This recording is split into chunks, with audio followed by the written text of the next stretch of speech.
A mango is a mango is a mango, right? Well, not quite. These mangoes have been zapped. They've been irradiated with a dose roughly equivalent to 10,000 chest x-rays. Good. Approved by the FDA, the USDA, nice. The EPA. Delicious. This peculiar taste test took place in Miami Beach 2 months ago. Lorenzo's became the first place in North America ever to sell irradiated fruit.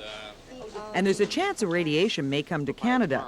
Instead of mangoes, we may end up eating zapped chicken. The irradiation of food may become one of the hottest health issues of the 1980s. Here is the first really new method of food preservation. You want to get nuked? Sure, go for it, and let's build a silo in my backyard. Oh, I have eaten irradiated food, and I certainly would actively look for it if it was in the supermarket.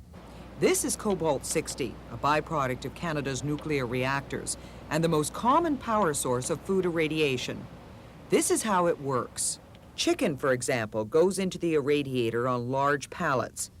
Inside, the cobalt-60 rods are raised from a pool of water. The chicken revolves around the radioactive source. The rods are returned to the water, and the irradiated chicken moves outside. The government is now considering allowing the irradiation of poultry for 2 reasons. Firstly, to cut down salmonella poisoning. Most cases of salmonella poisoning in Canada involve poultry. Secondly, to extend shelf life. For 40 years, scientists have studied food irradiation, and most have declared it safe. They point to the astronauts who munch their way to the moon on zapped steak.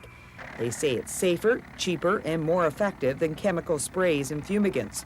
Sprays and fumigants that in some cases have been outlawed. We're looking in agriculture for non-chemical means of protecting the crops or the animals. Dr. Norm Tape of Agriculture Canada has just been made chairman of a UN group of all 26 nations that currently irradiate food. Irradiation isn't going to be a panacea. It's not going to be our milk supply, our breads, and our meats and our fish and all that. I think there are going to be selected applications where there are health benefits and it's economically feasible.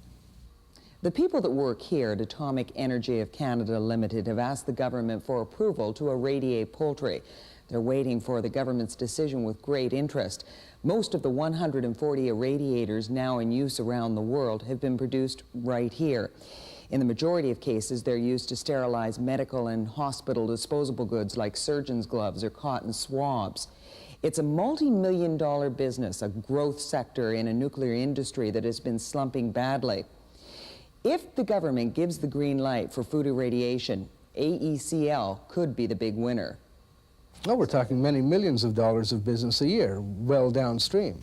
Bruce Wilson is AECL's director of marketing. He's sold irradiators around the world from China to South Africa, $15 million worth over the last year alone.